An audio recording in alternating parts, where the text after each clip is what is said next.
Assalamualaikum warahmatullahi wabarakatuh. Apa kabar insan muda? Kembali lagi di Menetap Podcast di episode Hukum Selfie Narsis bareng Hewan Kurban. Dan udah ada di samping saya bintang tamu yang sangat istimewa. Apa kabar Habib? Alhamdulillah. Bareng Habib Hussein Jafar Al-Hadar ya Habib? Iya. Sehat ya Habib ya? Alhamdulillah. Oke, insan muda perlu diketahui sebelumnya kita di sini syuting atau kita produksi ini sudah melalui tahap protokol kesehatan ya. Jadi mohon izin saya sama Habib akan buka masker ya. Kita udah swab juga dan hasilnya alhamdulillah negatif ya Habib ya. Iya. Habib Yang gimana positif insya Allah iman kita. Amin. Mantap. Biasa. Oke, udah masuk ke PPKM yang tahap darurat ini. Kegiatannya gimana nih kurang lebih? Kegiatan udah gak bisa kegiatan di luar ya. Jadi cuman syuting aja yang buat internal aja. Karena kita kan punya konten buat internal, jadi ya udah syuting internal itu pun dengan prokes karena kan di kantor sendiri.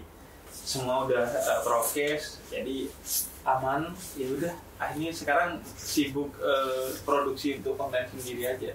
Oke. Baik, pasti untuk insan muda juga kita ingatkan di rumah ya, karena kita udah masuk ke tahap PPKM darurat ini udah lebih setahun ya, Bib. Iya. Dan mudah-mudahan kita semua dalam kondisi sehat dan sama-sama ikhtiar juga mudah-mudahan pandemi ini segera selesai dan kita bisa berkegiatan atau bersosialisasi dengan nyaman lagi ya, Bib. Iya. Tanpa harus khawatir sakit dan juga biar lebih bebas juga ya, Bib ya. Betul. Dan ini sebenarnya adalah tolak ukur dari kegiatan-kegiatan Islami kita yang selama ini berjamaah. Misalnya buat kita yang sholat berjamaah biasanya di masjid, ini tolak ukurnya. Berjamaah itu kan artinya bersolidaritas. Nah, tolak ukurnya apakah ibadah berjamaah kita sebenarnya diterima oleh Allah atau tidak? Tolak ukurnya sekarang. Ketika ada pandemi seperti saat ini, kita bersolidaritas enggak? Berjamaah juga enggak untuk bersama-sama mengatasi pandemi ini dengan taat prokes dan lain sebagainya. Kalau kita betul bersolidaritas, saling membantu, saling taat, berjamaah dalam hal itu, insya Allah berarti ini menunjukkan ibadah-ibadah atau ritual-ritual berjamaah kita selama ini diterima sama Allah. Amin. Tapi kalau cuma berjamaahnya, sholat berjamaah, giliran suruh bantu orang lain, nggak mau berjamaah, nggak mau bersolidaritas, nah itu menunjukkan kayaknya bermasalah pada berjamaahnya kita dalam sholat. Dalam sholat dan juga bersolidaritas tadi ya, Bib. Iya. Oke, dan insan muda tadi temanya udah disebutkan di awal, hukum narsis barang hewan kurban gitu. Iya. Nah, ngomong-ngomong soal kurban, kita udah mau masuk ke bulan Zulhijjah. Sebentar lagi kita kurban ya. Iya. Nah, buat insan muda kita mengingetin juga buat ikut berbagi kebahagiaan kurban ke pelosok negeri bareng Dompet Duafa. Caranya gampang banget, kamu tinggal scan QR code yang ada di layar YouTube ini atau di layar handphone kamu atau di laptop kamu atau melalui kanal kurban.dompetduafa.org. Ya, oke, jadi itu kamu bisa langsung ikut berbagi kebahagiaan kurban ke pelosok negeri bareng Dompet Duafa. Gimana nih ngomong-ngomong soal selfie? Kayak mungkin kan kalau kita lihat orang tuh pengen menunjukin kalau dia ada kurban nih, selfie sama hewan kurbannya itu boleh atau enggak sebenarnya? Iya, selfie sama hewan kurban, selfie sama istri kayak sama suami kayak. Ini sama kurban. Jadi pada prinsipnya memperlihatkan kebaikan kita itu bisa halal, bisa haram, bisa diperbolehkan, bisa tidak diperbolehkan, tergantung kepada niat kita. Kalau niatnya tahadus bin nikmat, mempertontonkan nikmat yang dikaruniakan Allah kepada kita agar orang lain juga melihat sehingga orang lain juga bisa merasakan. Betul ya. Oh, ternyata si Anu bahagia dan kita ikut bahagia. Akhirnya menyebabkan orang lain bersyukur juga, itu diperbolehkan. Atau selfie tujuannya untuk memotivasi orang lain agar bisa ikut melakukan kebaikan itu. Nah, selfie ketika sedekah agar orang lain termotivasi untuk sedekah juga. Selfie dengan hewan kurban agar orang lain juga berkurban. Atau menyebarkan link, misalnya link untuk berkurban atau link untuk sedekah. Itu kan mau nggak mau kita mempertontonkan kebaikan kita. Atau gua udah kurban nih di Dompet Duafa, atau gua udah sedekah nih di sini, kemudian dipertontonkan, itu boleh asalkan niatnya untuk memotivasi atau mengajak orang. Berdakwah itu kan mengajak. Iya, itu mengajak. Nah, dalilnya adalah Suratul Baqarah ayat 271.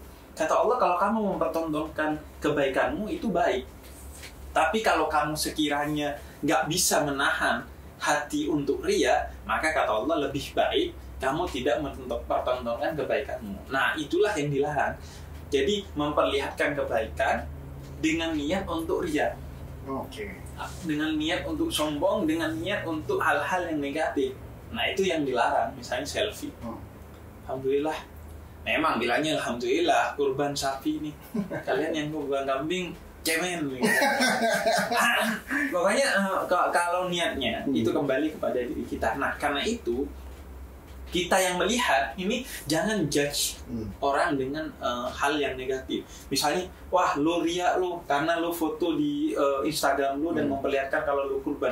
Belum tentu, dia belum tentu riak karena kita nggak tahu isi hatinya dia. Kita yang jelas kena dosa karena menuduh orang lain dengan tuduhan yang negatif. Tapi menariknya kan kalau ngomongin netizen di Indonesia nih gitu ya, apalagi ada istilah namanya SJW, Social Justice Warrior. Iya. Mereka beranggapan lebih baik tangan kanan memberi, tangan kiri tidak melihat. Ya ngapain lu pamer-pamer kayak? Ya itu makanya saya bilang jangan ngejudge orang lain. Iman Anda boleh tipis gitu sehingga gak mampu memperlihatkan sedekahnya. Tapi kan orang lain bisa jadi imannya tebel, bisa memperlihatkan dengan niatan positif ngajak. Lagian gini ya, kalau gak ada pengumuman-pengumuman seperti itu, gimana kita mau menjaring donasi misalnya kan, atau menjaring kurban secara besar-besaran kalau nggak ada diumumkan. Misalnya Nobel Duafa nih ngumumin kurban tahun ini sekian ribu binatang.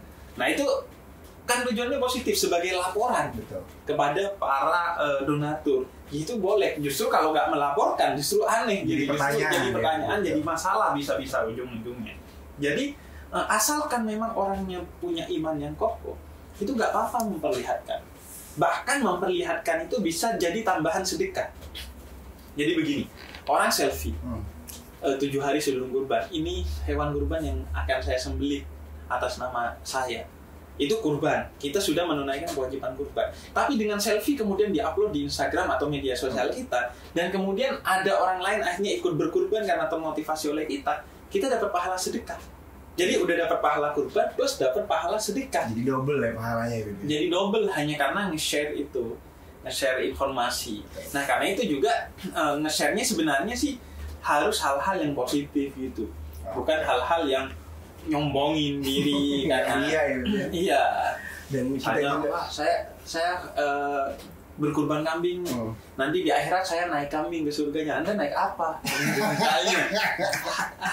jadi malah jadi salah ya. Iya. Jadi salah kaprah. Nah, jadi insan muda lebih baik kalau memang ternyata kita melihat teman kita memposting hal tersebut, memposting hal kebaikan, ya baiknya kita tidak menjudge atau buat justifikasi, wah ini orang sombong nih gitu. Iya. Jadi lebih baik kita juga memikirkan apa yang harus kita lakukan untuk menyebarkan kebaikan itu pula, karena menyebarkan informasi melalui sosial media itu menjadi hal yang baik juga saat ini, apalagi ya gitu ya, lagi COVID kayak gini kan, kita harus selalu banyak menyebarkan informasi-informasi yang baik dan informasi yang aktual. Kalau boleh diceritakan nih, kita kenal sama Habib kan ini dimulai dari beberapa video yang sudah di konten YouTube-nya. Boleh ceritain nggak sih Habib bisa masuk ke komunitas atau ke ruang lingkup teman-teman yang dimana mungkin ngeliat Habib, wah orangnya Habib ini pasti lurus banget nih gitu, soleh banget nih, tapi Habib bisa join sama mereka, masuk di circle anak-anak muda yang notabene itu bisa dibilang ada beberapa pola pikir yang berbeda nih. Yeah. Itu Habib cara ngerangkul mereka untuk bisa nyampe dakwahnya Habib itu gimana tuh? Iya, pertama kan dakwah itu untuk memberikan hidayah kepada orang lain. Hidayah itu satu akar kata dengan hadiah. Nah, karena itu ketika kita berdakwah untuk memberikan hidayah, itu harus seperti orang mau ngasih hadiah. Jadi harus dengan cara yang asik, dengan bungkus yang indah, dan lain sebagainya. Nah, itulah yang kemudian jadi cara saya masuk ke mereka. Jadi, saya berusaha menyesuaikan segmen dakwah saya. Karena itu pendakwah itu bukan hanya harus cakap dalam teks, tapi juga harus cakap dalam membaca konteks. Bukan hanya cakap membaca dalil, ini dalilnya apa, tapi juga cakap membaca realitasnya, implementasinya. Iya, yang mau kita dakwah ini siapa, konteksnya siapa, harus menyesuaikan. Beda antara dakwah online dan offline misalnya. Beda antara dakwah YouTube dan podcast misalnya. Kalau di YouTube misalnya kata Rasul, orang yang sedekah ke anak yatim di akhirat nanti seperti ini posisinya dengan Rasul, itu berdekatan. Itu kalau di podcast kan nggak mungkin bilang seperti ini apa, kan dia nggak nonton. Beda juga antara ngomong ke anak muda dan orang tua. generasi milenial dan generasi kolonial. Nah beda, ke ibu-ibu dan ke bapak-bapak beda gitu. Jadi jokesnya juga beda, semuanya juga beda. Nah karena itu kita harus menyesuaikan. Dari mana belajar ini? Dari Rasul. Rasul itu menyesuaikan ke setiap sahabatnya. Misalnya ke Salman Al-Farisi. Rasul itu mengajak Salman Al-Farisi ke Islam dengan pendekatan yang rasional. Karena Salman ini dari Persia, dulunya nyembah api, majusi, dan sangat rasional. Tapi ke Sayyidina Bilal beda. Karena Bilal ini bukan tipikal orang yang rasional, tapi emosional. Maka Nabi dekati dia secara emosional.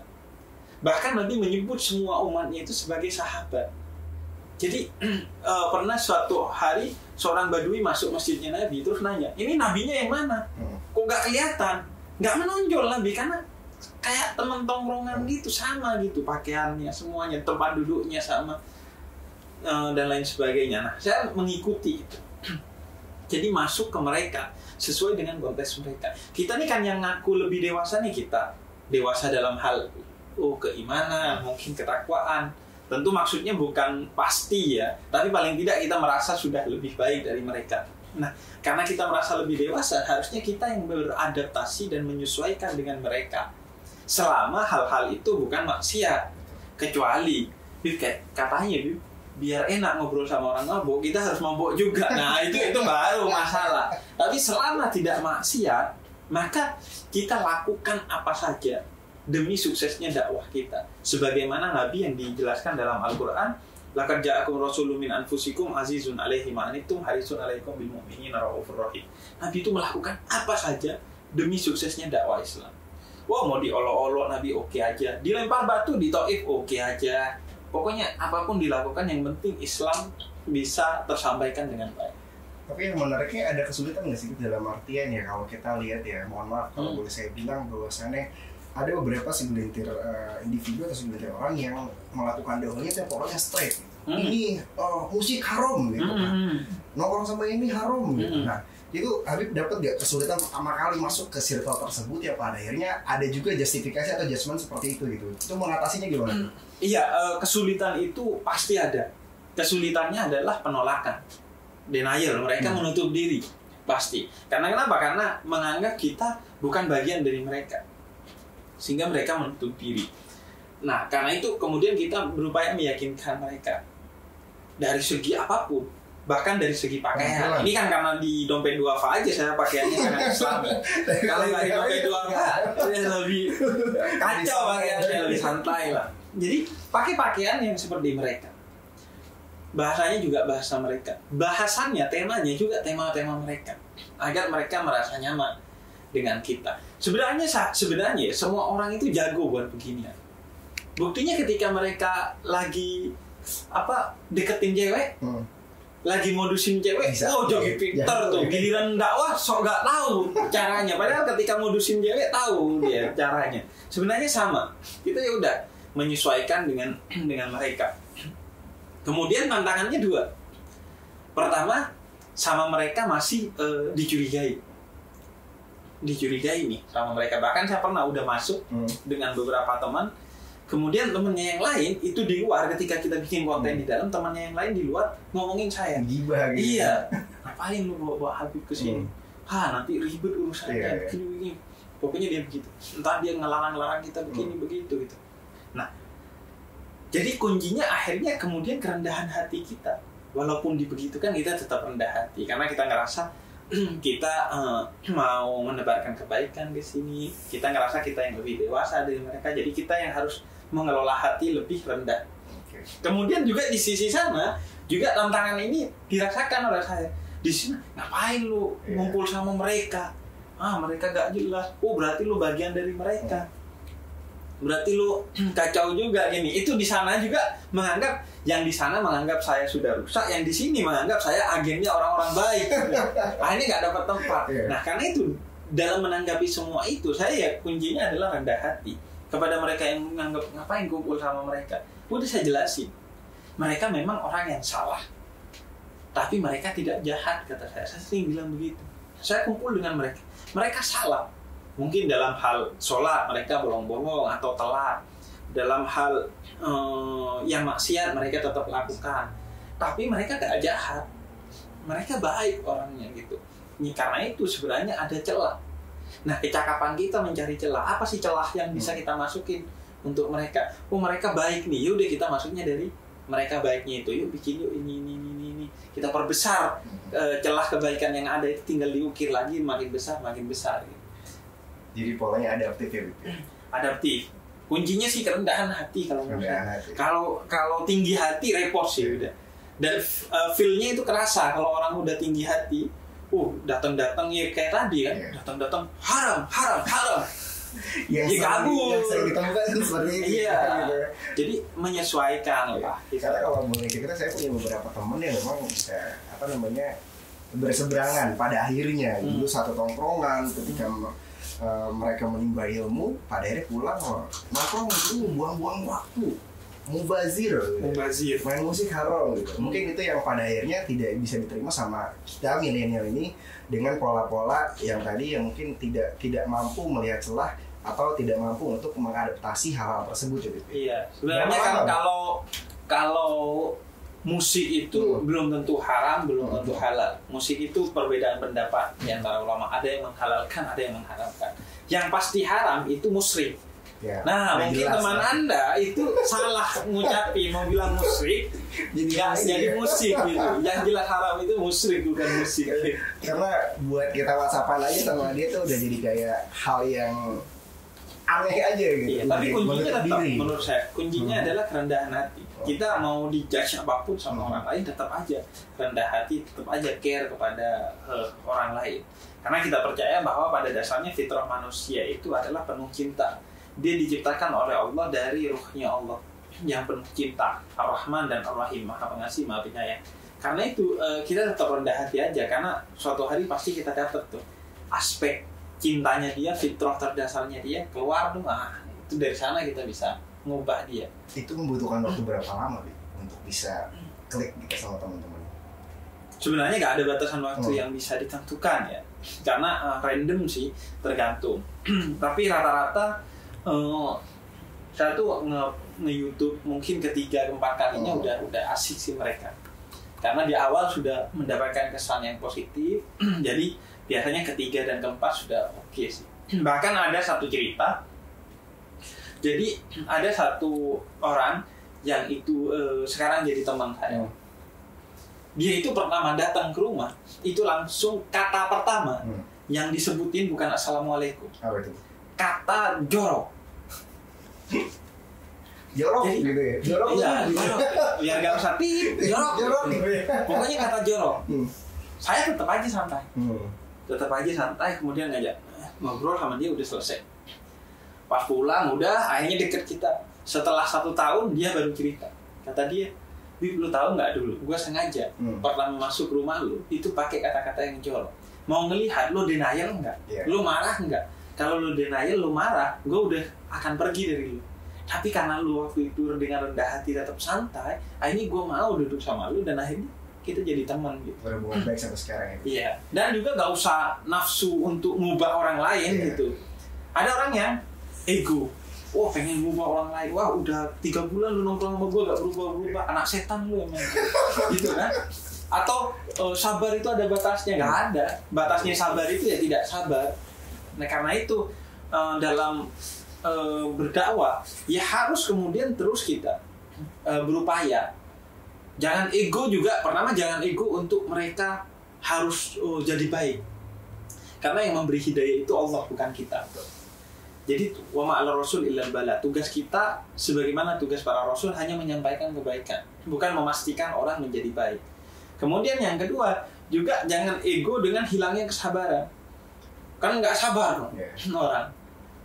Udah 3 bulan. Udah 1 tahun. Lu udah 10 tahun sama gua tetap aja brengsek lu. Saya mau bilang begini. Nabi Nuh 950 tahun berdakwah. Pengikutnya cuma 80-an orang. Dengan sabar Nabi Nuh menjalani itu. Ibarat kata di Nabi Nuh kalau era sekarang akun Instagramnya atau akun Twitternya nggak centang biru, nggak centang biru. Sertifika ya. Iya, pengikutnya cuma 80. Bukan influencer Nabi Nuh itu kalau hidup zaman sekarang. Tapi tetap sabar Nabi Nuh, karena itu watawasau bil haq watawasau bis sabr. Kebenaran itu dalam Al-Quran selalu digandeng dengan kesabaran. Oke. Jadi kata kuncinya adalah kita untuk tetap adil, rendah hati, tidak egois, dan ya sabar itu tidak batasnya sabar ya tidak sabar ya gitu ya. Iya, tidak sabar. Nah kalau cerita pertama kali Habib ngedakwah nih kan kita juga cerita informasi adalah Habib pertama kali ngedakwah di tempat yang memang bukan untuk mendakwah gitu. Bisa dibilang ya tempat-tempat yang anak muda yang pada nongkrong atau pub atau klub. Nah itu apakah itu jadi cerita pertama kali Habib mendakwah di kalangan anak muda? Iya, itu relatif awal-awal. Jadi saya diajak oleh dua kawan saya, Trewan Muslim dan George Basiti. Dia punya acara di kafe. Akhirnya Habib ikutan yuk, kata dia. Ngisi juga di kafe. Waduh, ya udah deh, kita masuk. Udah di kafe itu ternyata menjual minuman keras. Dan rata-rata orang di sana mabok gitu. Wah, saya lihat, waduh, ini dakwah di sini kacau. Gimana kata saya? Akhirnya dia ngobrol, kemudian setelah dia stand up, kemudian dia menampilkan saya. Udah saya naik aja ke panggung. Udah saya sambil bercanda, sambil ngejokes, sambil asik-asikan sama mereka, saya sambil selipin hal-hal positif. Dan nggak bawa Quran, nggak bawa hadis, ya nggak membacakan ayat Quran dan hadis. Karena pernah saya satu kali membacakan, kemudian orang itu ngerasa, Bib, ini kita lagi di ru'yah atau gimana kata dia. Saking nggak ngertinya. Akhirnya ya udah, saya sampaikan kebaikan, udah selesai. Itu cuma 10-15 menit. Terus setelah selesai, saya ke kamar mandi. Pas saya keluar dari kamar mandi, ternyata udah banyak yang nungguin. Baik yang mabuk maupun yang nggak mabuk tuh. Nanya-nanya ini dan itu. Saya nggak tahu, jangan-jangan nanyanya karena mabuk gitu. Setelah sadar dia jadi lagi, jadi rusak lagi gitu. Tapi enggak, ternyata banyak dari mereka baik yang mabuk ataupun nggak mabuk nungguin saya. Setelah itu udah minta foto. Itu padahal maksud saya belum terkenal waktu itu. Tapi dia minta foto untuk karena wah ini gue suka dengerin dia gitu. Terus dia nanya-nanya, "Duh, gimana gitu?" Itu banyak banget. Salah satu pertanyaan yang paling banyak ke saya yaitu, Bib, sholatnya orang yang minum minuman keras yang nggak diterima katanya 40 hari. Jadi 40 hari nggak usah sholat aja daripada diterima. Ya makin dong. Makin. Justru karena nggak diterima, lu cari caranya diterima gimana? Caranya diterima tobat, ya udah tobat. Kalaupun belum tobat, ya harus tetap sholat karena sholat walaupun nggak diterima itu adalah kewajiban. Sholat saya juga belum tentu diterima walaupun nggak mabok kan gitu. Bukan malah nggak usah sholat 40 hari. Iya. Jadi alhamdulillah responnya waktu itu lumayan cukup baik ya, Bip. Pada akhirnya banyak yang, apakah sampai sekarang masih ada teman-teman dari setelah kejadian tersebut atau setelah dakwah tersebut masih ada yang komunikasi sama Habib lewat Instagram atau bahkan jadi ikut nongkrong sama Habib pada akhirnya? Masih. Bahkan itu akhirnya jadi acara. Sejak itu jadi acara namanya Deep Talk. Jadi ada acara saya bersama Coki Muslim, dia stand up comedy, saya juga berdakwah. Itu jadi acara yang sebelum pandemi kita udah di 8 kota seluruh Indonesia keliling. Kemudian rencananya setiap bulan itu di 4 kota karena diterima dengan baik, tapi terhenti karena pandemi. Dan itu kalau mau ikutan Deep Talk itu bayar antara 300 sampai 500 ribu. Bayangin, dakwah mana yang orang mau dengerin dan mau bayar untuk dengerin dakwah. Kadang orang dibayar aja buat dengerin dakwah, dia nggak mau gitu. Dia ngantuk-ngantuk nggak didengerin gitu, apalagi ini bayar. Dan itu responnya bagus ya, Bib. Iya, itu lanjutan dari yang di kafe itu. Akhirnya jadi responnya positif, akhirnya jadi acara kemana-mana dan jadi justru gini, saya mau bilang bahwa kebaikan itu bisa datang dari mana saja. Justru dari mereka itu, orang-orang yang di kafe, saya akhirnya dididik secara tidak langsung untuk berdakwah dengan lebih baik lagi, dengan lebih santai lagi. Saya bukan hanya mereka yang belajar ke saya, tapi saya juga belajar ke mereka. Mereka mendidik saya dalam metode dakwah yang cocok bagi generasi yang milenial dan orang-orang yang mungkin di luar komunitas-komunitas orang baik itu. Karena ya mohon maaf ya, boleh saya lihat atau bahkan saya mengalami tadi yang saya cerita di awal, saya mengalami kayak kita putus silaturahmi karena beberapa teman saya tuh menimba ilmu atau belajar yang mau menurut saya tuh ya nggak perlu lo menutup silaturahmi itu nggak perlu gitu.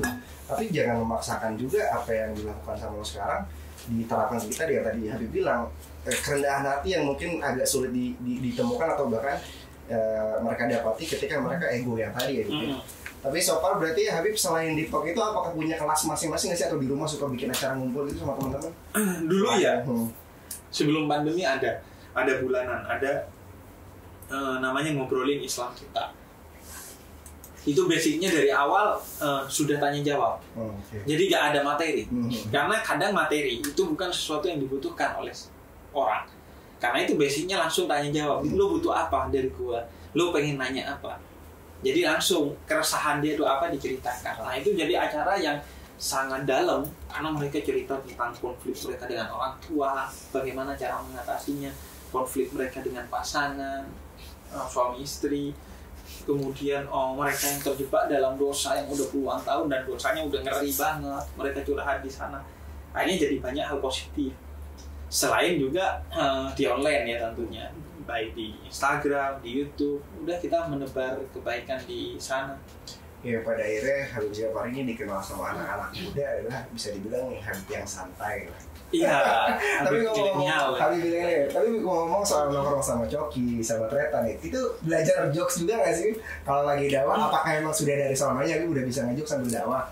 Apakah baru kayak dicuru apa minta sama Cok atau Sun, ajarin gue dong cara ngejok itu gimana? Iya. Buat nyisipin di dakwah itu. Pertama ya, saya punya background darah ngejokes yang cukup baik. Karena saya itu kan Madura swasta.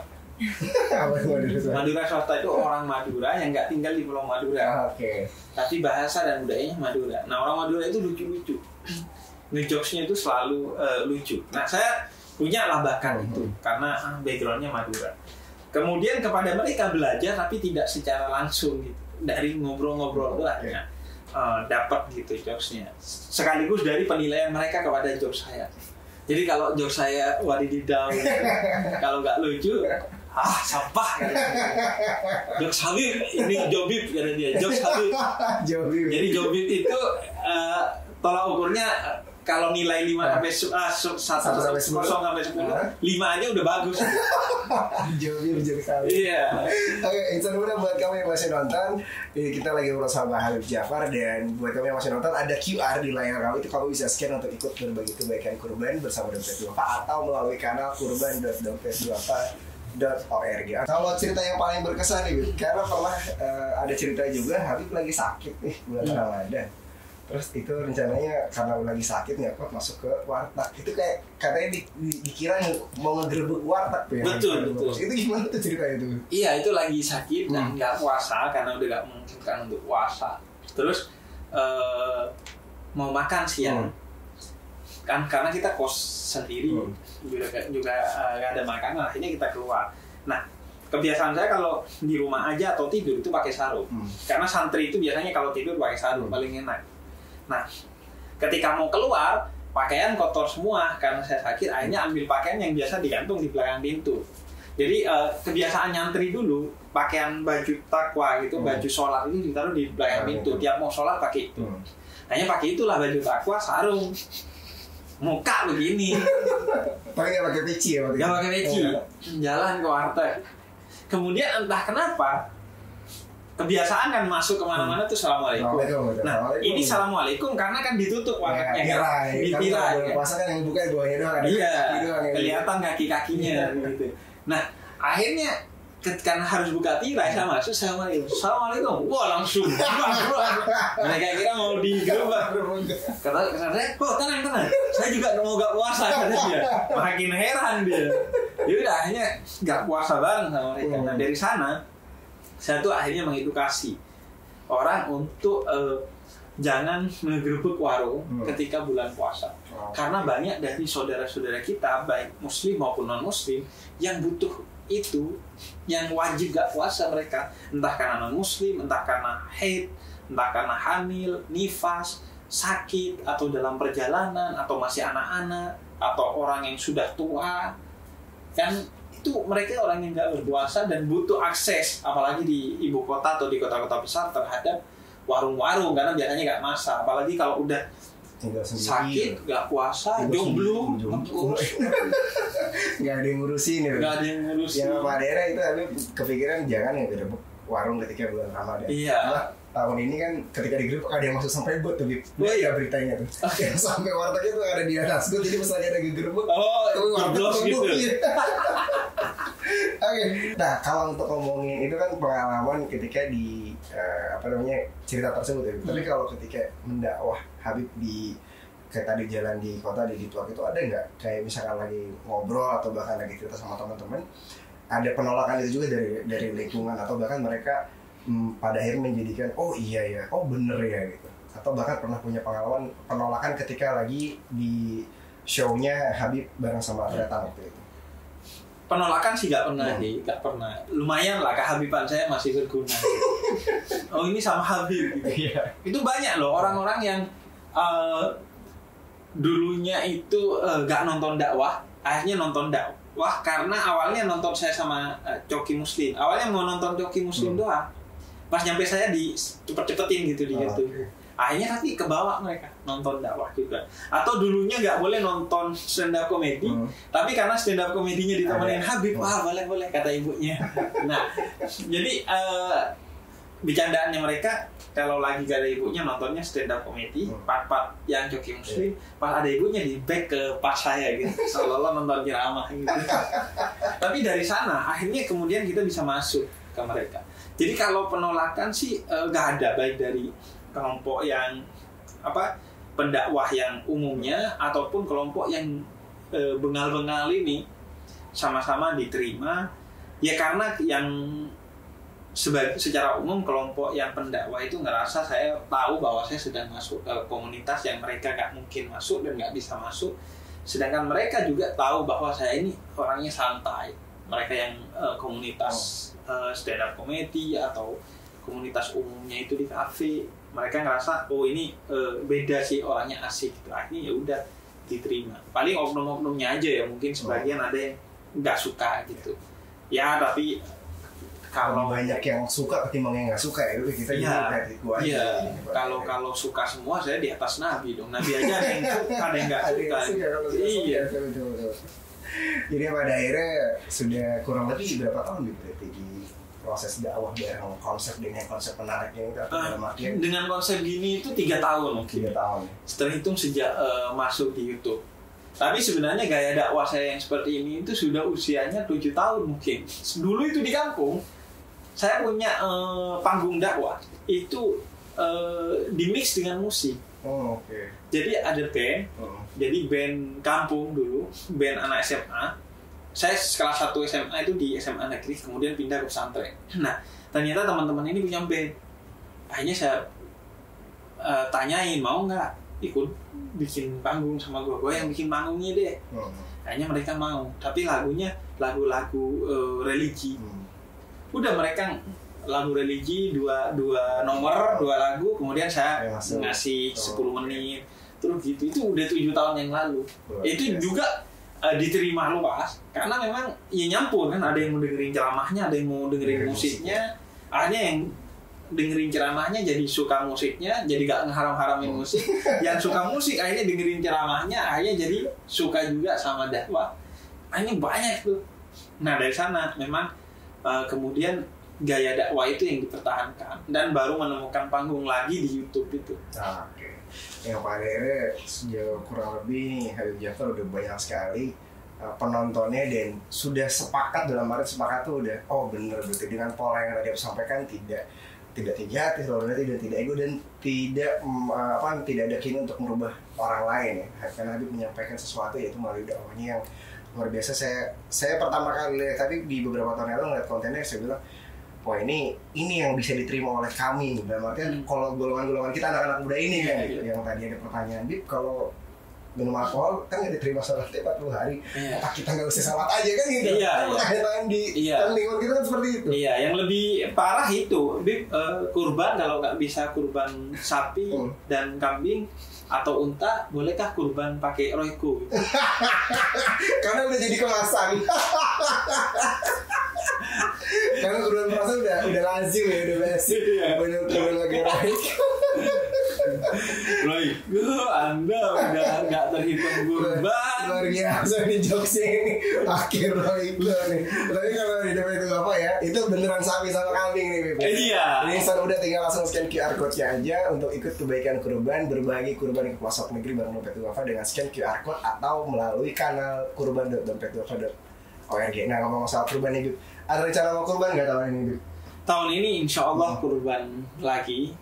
Ya, alhamdulillah setiap tahun sih, beberapa tahun ini setelah Allah berikan rezeki, karena sebagaimana dikatakan Quran dan hadis juga kan, kuncinya bagi siapa yang mampu dia disarankan untuk berkurban. Sunnah muakkad, sunnah yang sangat dianjurkan. Bahkan kalau orang yang mampu berkurban tapi dia tidak berkurban, ya nanti Allah sama Nabi bilang bukan golongan kami nih. Karena seharusnya kita berkurban gitu. Dan berkurban ya sesuai dengan kadar kemampuan kita. Jangan mampunya sapi, kurbannya kambing. Nah, itulah yang namanya pelit gitu. Kalau mampu sapi ya udah kurban sapi. Kan banyak tuh anak-anak muda. Bro, sepatunya bagus. Oh iya, ini gue beli ini 4 juta gitu. Jam beli 20 juta. Pas suruh kurban, wah lagi gak ada duit bro. Anda berkorban untuk beli jam tangan mahal dan sepatu mahal bisa, tapi berkurban untuk Allah sok gak bisa. Jadi, nah itu yang kemudian disayangkan dan bikin Allah dan Rasulnya jadi kecewa sama kita gitu ketika kita nggak berkurban. Jadi sesuaikan dengan kadar kemampuan. Bahkan kalau kita merujuk kepada Imam Nawawi misalnya, diperbolehkan sumbangan ketika mau kurban. Jadi sumbangan untuk sapi, karena merujuk kepada hadis dari Ibnu Abbas tuh, sahabat pernah sumbangan untuk beli unta. Jadi sumbangan untuk beli sapi ya nggak apa-apa 7 orang. Tapi jangan sumbangan untuk beli kambing. 7 orang udah beli kambing sumbangan 7 orang. Itu kambing nggak nyampe surga Anda naikin. Baru nyampe pintu neraka udah masuk-masan, udah jatuh, jeblos Anda sama kambingnya ke neraka. Kalau kambing per orang gitu. Tapi kalau memang untuk belajar berkurban, sumbangan nggak apa-apa untuk kambing, tapi niatnya sedekah gitu. Oke, nah ini menarik juga nih. Berarti buat insan muda, kalau yang tadi sudah disampaikan sama Habib, ini berkaitan juga. Karena mungkin insan muda yang saat ini udah bekerja, tapi juga belum mampu mau berkurban, tapi pada akhirnya ngajak tongkrongan di BSK nih, Bib ya, ngajakin kurban. Berarti kalau memang ternyata dikelompokkannya adalah kolektifan atau patungan ke sapi ya, Bib ya? Kalau patungan ke sapi 7 orang. 7 orang. Tapi kalau ke kambing itu bisa berarti? Nggak bisa kalau ke kambing patungan. Tapi jangan tutup pintu orang untuk melakukan kebaikan. Jadi nggak apa-apa patungan untuk beli hewan kurban, untuk dikurbankan. Tapi maksudnya itu sedekah, dan sedekah itu juga baik gitu. Dan paling enggak itu sebagai edukasi kepada kita untuk mulai berkorban, walaupun masih belum dihitung kurban gitu. Tapi paling enggak sudah ada niatan untuk berkorban. Kayak kita puasa lah, kita puasa kan gitu, nggak jebret langsung sebulan, nggak jebret langsung full sehari kan. Biasanya puasa setengah hari dulu, baru sehari. Kemudian biasanya nggak full sebulan, akhirnya full sebulan. Nah itu, jadi nggak apa-apa kolektif. Yang penting jangan kolektif beli sapi gak kuat, kambing gak kuat, saya kurban ayam aja gak ada. Gak ada kurban ayam. Jadi menariknya adalah itu bisa menjadi sedekah ya, Bib ya. Itu bisa jadi sedekah. Paling enggak, dan juga kalau lu gak punya duit, paling enggak jadi panitia kurban kayak bantuin nyembelihin. Jangan Anda cuma bisanya nyembelih karakter orang di belakang. Nyembelihin, kalau nggak bisa nyembelihin, bantu ngulitin. Kalau nggak bisa ngulitin, bantu bagiin. Bantu pegangin juga bisa ya. Iya, bantu pegangin. Jangan Anda cuma bantu pegangin, pulangnya bawa 3 kilo, 3 kresek. Ada kepalanya di Oke, jadi insan muda yang saat ini mungkin sudah punya niatan tapi dilalah belum mampu untuk kurban gitu. Tadi disampaikan sama Habib itu boleh patungan ya bentuk sapi, tapi juga tadi sama Habib Jepang disampaikan bahwasannya jangan menutup orang untuk berbuat baik. Jadi teman-teman bisa melakukan sedekah kurban atau sedekah daging itu di mana bentuknya kolektifan juga. Jadi diperbolehkan dalam bentuk patungan. Tapi kalau ternyata mampu di base campnya beli kurban yaitu sapi, nah itu berarti jatuhnya kurban ya, Bib ya? Jatuhnya kurban. Oke, tapi kalau ternyata teman-teman hanya mampunya beli kambing dengan konsepnya patungan, itu jatuhnya sedekah dan itu masih diperbolehkan karena tidak ada hal yang kita untuk memberhentikan kita atau menutup kita untuk berbuat baik gitu. Jadi maksimalkan kebaikan kita lakukan. Karena begini, salah satu hikmah dari kurban itu adalah membuat orang yang mungkin selama setahun nggak pernah makan daging, akhirnya makan daging. Makan daging itu kan nikmat ya. Apalagi kalau seperti yang dilakukan dompet duafa di daerah-daerah terpencil, mungkin dia seumur hidup nggak pernah makan daging, kecuali ketika kurban. Nah, karena itu, kalaupun hanya sedekah, kolektif beli kambing, sedekah daging, itu ketika kemudian sedekahmu itu membuat orang yang nggak pernah makan daging jadi merasakan makan daging, dan dia jadi bahagia, maka itu pahalanya begitu besar di sisi Allah Subhanahu wa Ta'ala. Bahkan itu bisa jadi pahala terbesar, karena salah satu yang disebut sebagai pahala terbesar di sisi Allah adalah idkhalus surur fi qalbil ihwan bis sadaqah. Kata Nabi dalam salah satu hadis qudsi, memasukkan rasa bahagia ke hati orang lain dengan sedekah itu adalah ibadah termulia di sisi Allah Subhanahu wa Ta'ala. Jadi ketika lu sedekah daging ke daerah terpencil dan dimakan oleh orang yang nggak pernah makan daging dan dia bahagia, itu ibadah termulia gitu di sisi Allah. Biasa, karena waktu beberapa kali saya ikut ke lapangan juga melihat pasangan suami istri sudah senja usianya gitu, makannya hanya di saat kurban itu nggak sampai gitu kan, artinya di daerah tersebut pinggir pantai, karena pinggir pantai jadi nggak merasakan daging. Saat itu saya sama teman-teman dompet duafa ikut membagikan kurban, dan itu nikmat yang mereka dapatkan tuh kayak bersyukurnya luar biasa gitu. Kalau di Jakarta kan itu bahkan tahun lalu tuh catatan dari tim IDIAS itu surplus bahkan gitu. Kelebihan. Yang pada akhirnya kalau bisa dibilang ya mungkin insan muda yang saat ini menyaksikan mengoptimalkan mungkin apa yang dilakukan sama dompet duafa, itulah alasan kenapa mungkin dompet duafa selalu melakukan kegiatan itu yang di daerah-daerah terjauh, terpencil gitu, yang pada akhirnya memang itu yang diinginkan dalam artian masyarakat yang belum pernah merasakan daging yang tadi sama disampaikan akhirnya bisa menikmati daging gitu. Betul, kalau di Jakarta kan udah surplus, terus orangnya juga sering kan makan daging kan, bisa tiap hari bahkan dagingnya juga daging steak gitu kan. Daging terbaik gitu. Jadi kalau yang di daerah di kampung saya aja tuh, di daerah-daerahnya itu ya jarang, mereka betul-betul jarang makan daging kambing gitu. Bahkan ya makan daging apapun itu udah jarang mereka, sehingga ketika kita berkurban atau sedekah daging itu pengalamannya bagi mereka pengalaman makan itu, apalagi kan biasanya orang dalam menikmati hewan kurban atau daging kurban itu punya cara yang beda-beda asik gitu. Misalnya malam-malam saya tuh suka makan daging kurban malam-malam, nyate bareng sama keluarga, ini silaturahmi. Itu kan daging itu bikin kita bersilaturahmi, bikin kita bahagia semuanya. Jadi pahalanya gede banget gitu. Dan ditambah dengan kondisi pandemi saat ini, ya ketika kita bisa mampu, dalam artian kalau kita tidak mampu dalam segi materi, ya tadi Habib bilang bantu dalam tenaga ya. Nah kalau ngomongin kurban di masa pandemi ini, hukumnya lebih baik online atau offline? Bahkan ada yang gini, ada yang pernah bertanya gini, apakah boleh kurban melalui online? Karena ada juga yang punya pertanyaan seperti ini, saya kurban tapi saya tidak melihat dagingnya, tidak melihat dipotongnya, apakah itu juga boleh gitu? Iya, sebenarnya kan tantangan saat ini itu bertambah ya. Pertama adalah tadi, bahwa orang yang lebih butuh pada kurban kita justru berada di tempat yang jauh dari kita, di kampung-kampung dan lain sebagainya. Kemudian sekarang ditambah kondisinya pandemi, kita harus meminimalisir mobilitas, meminimalisir kerumunan, meminimalisir kontak. Nah, karena itu memang pada dasarnya selama terpenuhi syarat dan rukunnya, maka korban itu mau online ataupun offline nggak ada masalah. Saya misalnya beberapa tahun yang lalu kurbannya itu di kampung, saya kirim ke ayah saya. Yang penting adalah rukun dan syaratnya terpenuhi, karena itu harus melalui person atau lembaga yang terpercaya, yang kita yakin gitu. Kayak saya misalnya ke ayah saya, tahu bahwa ayah saya pasti akan menunaikannya dengan sesuai syarat dan rukunnya. Karena di kampung saya lebih membutuhkan, di sini justru ya tadi surplus di sini, dan juga di sini saya nggak kenal orang-orangnya kan biasanya kan. Jadi saya kirim ke kampung. Itu kan sebenarnya basicnya udah online ya. Nah tinggal seperti itu, tinggal kita percayakan kepada lembaga sebagai taukilnya, sebagai wakil kita yang terpercaya.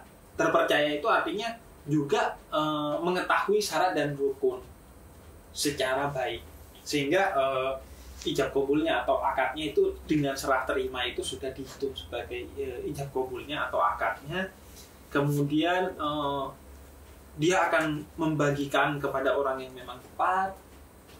Kemudian juga dia akan melakukan penyembelihan secara tepat dan di waktu yang tepat juga. Karena kadang kalau orang nggak ngerti, masih malam takbir aja, malam takbir Idul Adha sudah disembelih. Itu saja udah salah. Atau setelah hari tasyrik baru disembelih, itu sudah salah. Jadi selama terpenuhi syarat dan rukunnya, ya nggak ada masalah. Apalagi kalau dengan berbasis online itu kita bisa lebih efektif dalam membantu orang lain. Lebih efektif itu artinya dikirim ke tempat-tempat yang membutuhkan lagi. Oke, jadi hukumnya boleh insan muda ya, apalagi dengan sesuai syariah ya. Iya. Dan ditambah lagi alhamdulillahnya Dompet Duafa menjadi salah satu lembaga yang sudah 28 tahun membentak kebaikan ini. Jadi yang tadi sudah Habib sampaikan juga, lembaga yang transparansi itu lembaga yang memang sudah baik dalam artian segala bentuk laporan transparansi kepada publik ya. Nah, jadi kita ngajak insan muda untuk berkurban bareng sama Dompet Duafa, membagikan kebaikan kurban ke pelosok negeri. Jauh ya, ini kalau ngomongin konteksnya kurban Dompet Duafa itu sampai ke pelosok negeri gitu. Jadi caranya gampang banget melalui kanal kurban.dompetduafa.org gitu. Nah, Habib nggak kerasa banget nih ngobrol sama Habib, udah kurang lebih 1 jam nih kita ngobrol. Jadi insan muda ini waktunya saya sama Habib udah harus berpisah ya. Tapi yang jelas mudah-mudahan dalam podcast Sumatra kali ini dengan tema hukum narsis foto berhewan kurban, banyak hal yang baik yang bisa diambil, yang bisa diserap. Karena kalau udah ngomong sama Habib kayaknya mau Jafir nggak baiknya ya. Jadi bisa diambil semua nih, disirap ilmunya nih ya. Dan tadi kalau foto bareng sama hewan kurban boleh, tapi niatnya adalah untuk kita, bukan niat yang sombong atau niat yang ria. Oke, Habib, terima kasih banyak untuk Jafar atas waktunya. Sebelum pamit mungkin ada yang ingin disampaikan buat insan muda di rumah yang saat ini lagi nonton di Monata Podcast. Silakan. Iya, kita butuh kendaraan itu bukan hanya di dunia, tapi juga di akhirat. Di dunia kita menyiapkan kendaraan kita bukan hanya ada, tapi yang bagus. Udah cukup pakai mobil biasa, di-upgrade mobilnya ke yang lebih bagus. Karena kalau ini soundnya bagus, AC-nya bagus, interiornya bagus, eksteriornya bagus. Punya motor atau mobil sport. Itu sebagai kendaraan kita di dunia. Maka kalau Anda punya nafsu yang begitu tinggi untuk memastikan kendaraan Anda di dunia bagus, maka ketahuilah bahwa yang harus lebih Anda bernafsu adalah menyiapkan kendaraan Anda di akhirat. Apa yang akan menjadi kendaraan Anda untuk menggapai surga. Dan berkurban itu adalah salah satu kendaraan terbaik kita nanti di akhirat. Jadi kendaraan di akhirat itu simpel ya, kurban, kambing, sapi atau unta kalau di Arab itu kendaraan kita. Bukan kendaraan yang Anda beli mobil, motor, pesawat, jet pribadi, bukan itu. Tapi yang Anda kurbankan itu. Nah, karena itu penting kemudian kita memastikan kendaraan di akhirat kita dengan berkurban. Berkurban semampunya dan betul-betul semampunya. Kalau mampu sapi ya sapi. Gitu. Jangan Anda mampu sapi tapi kambing. Itu namanya korupsi juga. Korupsi atas hak Allah dalam kurban kita. Oke, baik, terima kasih Habib atas waktunya. Mudah-mudahan kedepannya kita bisa ketemu lagi Habib ya. Iya. Dan semoga juga kegiatannya Habib lancar dan selalu sehat ya Habib. Amin. Dan buat insan muda jangan lupa untuk tetap berada di rumah. Kalau tidak ada kegiatan yang urgensi, tetap berada di rumah. Kalau memang harus keluar, harus cari kerja, harus cari nafkah dan harus berkegiatan. Jangan lupa untuk mematuhi protokol kesehatan, bawa hand sanitizer, bawa masker sendiri, karena kalau masker orang nggak boleh. Dan pastikan juga untuk insan muda yang ada di rumah, kamu bisa melakukan hal-hal baik. Salah satunya tetap untuk lebih produktif. Dan bagaimana cara menebar kebaikan? Kamu bisa ikut berkurban bareng sama Dompet Duafa, berbagi kurban ke pelosok negeri melalui kurban.dompet2fa.org atau scan QR barcode yang ada di layar. Terima kasih banyak sekali lagi. Saya Akbar Savio bersama Habib Jafar. Terima kasih Habib sekali lagi. Sama-sama. Sehat-sehat. Kita ketemu lagi di podcast berikutnya. Assalamualaikum warahmatullahi wabarakatuh. Waalaikumsalam warahmatullahi wabarakatuh.